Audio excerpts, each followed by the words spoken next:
अगर आप अमेरिका में अपने परिवार को बुलाना चाहते हैं या फिर किसी फैमिली बेस्ड ग्रीन कार्ड के लिए अप्लाई करने की सोच रहे हैं तो ये खबर आपके लिए बहुत इंपॉर्टेंट है, बहुत ज़रूरी है। दरअसल अगस्त की शुरुआत से यानी कि 1 अगस्त 2025 से USCIS ने फैमिली बेस्ड इमिग्रेशन पर नए और सख्त नियम लागू कर दिए हैं।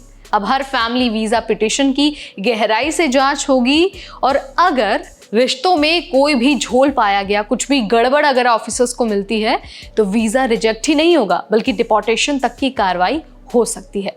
तो आज के इस वीडियो में हम आपको बताने वाले हैं कि 2025 में ये जो नए नियम आए हैं वो क्या हैं, किसे इसका असर पड़ सकता है और ये भी बताएंगे कि इससे जेन्युइन एप्लीकेंट्स को परेशानी कैसे हो सकती है। नमस्कार, मेरा नाम है नेहा उपाध्याय और आप देख रहे हैं NBT टेक है। USCIS यानी कि United states citizenship and immigration services, इसने 1 अगस्त से अपनी पॉलिसी मैनुअल अपडेट कर दी है।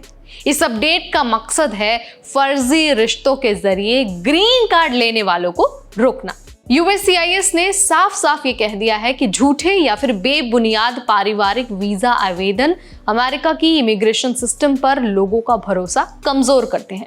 इसीलिए अब हर एक एप्लीकेशन की गहराई से स्क्रीनिंग की जाएगी और गहराई से वेरिफिकेशन किया जाएगा।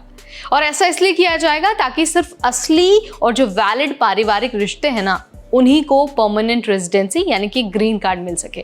तो अब सवाल ये है कि भाई नए नियम के अनुसार क्या क्या बदलाव आ गया है।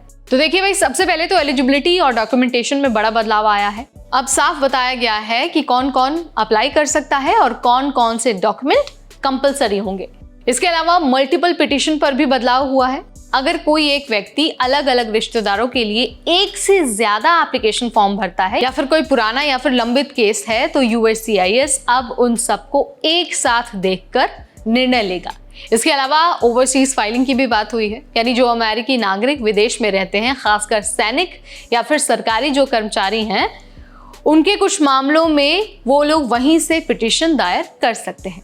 इसके अलावा एक मेजर चेंज है इंटरव्यू रिक्वायरमेंट।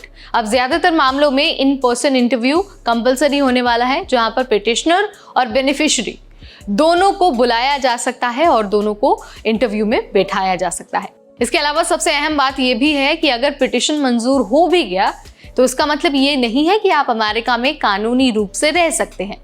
अगर एलिजिबिलिटी में कोई खामी पाई गई है यानी कि कोई झोल पाया गया है तो रिमूवल प्रोसीडिंग्स आपके लिए शुरू हो सकते हैं। तो भाई इस अपडेट का असर किन लोगों पर पड़ेगा, एक बार उसके बारे में भी बात कर लेते हैं। तो देखिए, अगर आपने अपने स्पाउस, पेरेंट्स, चिल्ड्रन या फिर सिबलिंग्स के लिए फैमिली बेस्ड ग्रीन कार्ड के तहत पिटिशन फाइल किया है तो आपके लिए ये नियम लागू होने वाला है। वो लोग जो पहले से पेंडिंग केस में थे उन पर भी जो नए गाइडलाइंस हैं वो लागू होने वाले हैं, क्योंकि ये तुरंत प्रभाव से लागू हुआ है। इसके अलावा अब मैरिज बेस्ड ग्रीन कार्ड के लिए फर्जी शादी का संदेह होने पर केस सीधे रिजेक्शन या फिर डिपोर्टेशन की तरफ जा सकता है। अब देखिए, USCIS ने साफ साफ कह दिया है कि बेनिफिट ऑफ डाउट नहीं मिलने वाला है। हर रिश्ते को डॉक्यूमेंट्स और प्रूफ से साबित करना होगा।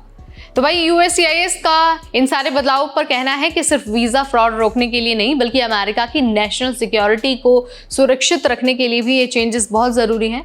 जिन एप्लीकेंट्स की जो उनका बैकग्राउंड है अगर वो डाउटफुल होगा या फिर जिनमें हानिकारक इरादों की संभावना होगी, उन्हें अमेरिका से बाहर निकालने की प्रोसेस तेज़ हो जाएगी। अगर हम USCIS के वर्ड्स में कहें तो उनका कहना है कि हम अमेरिका को सुरक्षित रखने के लिए प्रतिबद्ध हैं और ऐसे प्रवासियों को पहचानेंगे जिन्हें कानूनन नहीं रहना चाहिए। यानी कि जेन्युइन केसेस के लिए रास्ता है, लेकिन फॉर्मेलिटी, डॉक्यूमेंटेशन और इंतजार आगे बढ़ सकता है। तो भाई अब अमेरिका में फैमिली स्पॉन्सरशिप के जरिए ग्रीन कार्ड पाना उतना आसान नहीं रह गया है। अगर आप इस प्रोसेस से गुजरने वाले हैं तो हर डॉक्यूमेंट को आपको पहले से तैयार करके रखना है और कोई भी छोटी बड़ी गलती करने से बचना है। आप किसी वीज़ा कंसल्टेंट से सलाह ले सकते हैं या फिर इमिग्रेशन अटॉर्नी से भी सलाह ले सकते हैं और ये नहीं मानना है कि अप्रूवल मिलते ही लीगल स्टे का रास्ता साफ हो गया है। तो भाई मैंने आपको यहाँ पर बता दिया है कि कैसे 1 अगस्त 2025 से फैमिली स्पॉन्सर्ड वीज़ा के लिए या फिर ग्रीन कार्ड के लिए जो नए नियम है वो इंट्रोड्यूस कर दिए गए हैं और क्यों किए गए हैं ये भी मैंने आपको बता दिया है, और असर किन लोगों पर पड़ने वाला है इसकी जानकारी भी मैं आपको दे चुकी हूँ। अब अगर आपके मन में फिर भी कोई सवाल है तो आप कमेंट के जरिए पूछ सकते हैं। इस वीडियो में फिलहाल इतना ही, तब तक मुझे यानी नेहा को दीजिए इजाजत। Keep watching NBT Tech Ed।